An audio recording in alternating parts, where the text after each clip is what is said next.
अविनाश जी, देर से जुड़ने का नुकसान ये भी होता है कि आपको सबसे आखिरी में नंबर आता है और उसके बाद फिर अब पता नहीं आपकी लिस्ट में से कितने स्टॉक्स यहाँ पे निकल गए हैं। लेकिन उम्मीद करता हूँ अभी भी आपके पास कुछ एक ऐसी चीजें बची होंगी। तो एक तो इस समय क्या स्ट्रेटेजी या क्या कहाँ काम किया जा सकता है बाजार में जहाँ पे अभी भी मुनाफा कमाया जा सकता हो?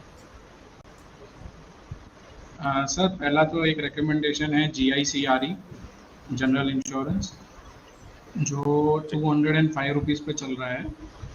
आई थिंक जो उस पर बाइंग कर सकते हैं हम लोग with the target of 240 rupees. और इसके अलावा मैं भी है इसमें ना, क्या टाइम जो फ्रेम आपके लेकर के पैनलिस्ट चलेंगे हैं अविनाश उनसे जी?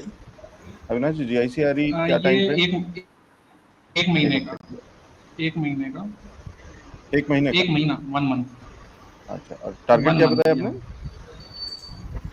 240 240, ठीक है। 240 के टारगेट्स के लिए एक महीने के लिए या जीआईसीआरई में इन्हीं लेवल्स पे एंट्री करनी है या डिप का वेट करना है? या ये 205 206 पे आप एंट्री कर सकते हैं, 190 का स्टॉप लॉस कर सकते हैं विद अ टारगेट ऑफ 240। ठीक है, तो एक तो जीआईसीआरई दिया है अविनाश जी ने। जी, और भी कुछ दे रहे हैं? दूसरा एक स्टॉक है India bull housing. India bull housing 2018 के बाद से एक बेयर मार्केट में था, जो हमको लग रहा है अभी वो एक ना टर्न कर रहा है अपना, चाल उसकी टर्न हो रही है।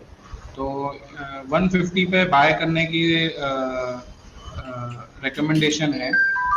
160 के ऊपर अगर जाता है तो और ऐड कर सकते हैं with target of 180 and 200 rupees. ठीक है, और इसका तो ब्रेकआउट इसमें हम लोग 150 रेकमेंड के ऊपर करेंगे आएगा। 150 पे आप ऐड करिए, 160 पे आप है ना उस पे और ऐड कर सकते हैं। 160 पे एक बड़ा ब्रेकआउट आएगा बड़ा ब्रेकआउट और आएगा। इसका टारगेट होगा 180 और 200 लेवल्स।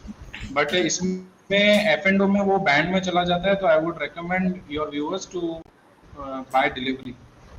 डिलीवरी में रहेंगे तो ज़्यादा इजी रहेगा, वॉलेटिलिटी उसमें ज़्यादा है स्टॉक में, तो वो इजीली हैंडल कर पाएंगे।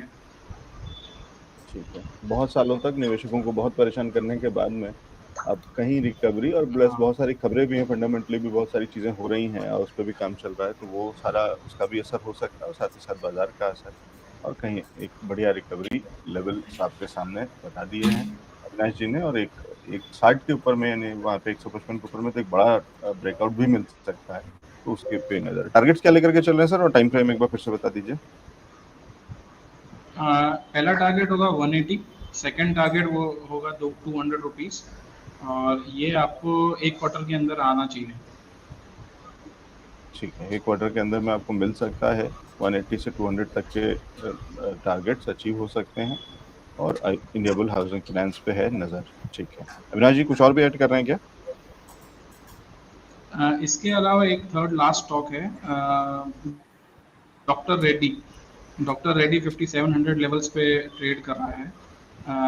अभी जो मार्केट थोड़ा म्यूटेड है उसमें आई थिंक सो डिफेंस जो सेक्टर है फार्मा, वो बहुत अच्छा लग रहा है। और 5700 पे उसका बड़ा ब्रेकआउट आएगा डॉक्टर रेड्डी का।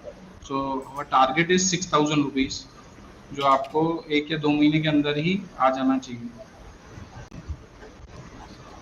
ठीक है, तो अब यहाँ पे एक क्लैरिफिकेशन है कि नितलेश जी ने यही स्टॉक शॉर्ट करने के लिए दिया है, लेकिन वो बहुत शॉर्ट टर्म की बात है, वो अलग वो चीज है। और 1 डे। हाँ, हाँ जी, हाँ जी। नितलेश जी, आप चाहे तो ऐड कर दीजिए।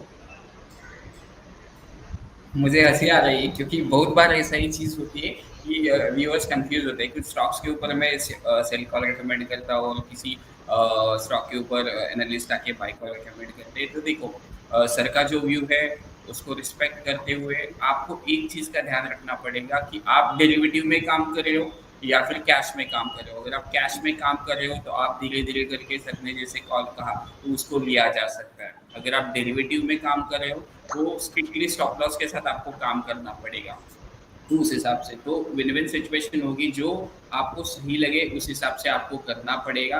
कंफ्यूज नहीं होना है, भले ही मैं गलत हूँ या फिर सर गलत हो, लेकिन पैसा आपका बनना चाहिए, बस इतना ही है। मेरा व्यू तभी इसमें वैलिड होगा जब ये 5720 के नीचे ट्रेड करेगा, तभी ये मेरा व्यू क्या होगा, वैलिड होगा। उसके पहले मेरा कोई भी इसमें व्यू नहीं है। तो सेल्को भी मैं देख रहा था, मैंने भी 2 बार चार्ट को देख लिया है फिर से, मैं गलत तो नहीं हूँ ना, या फिर वो चीज़ है।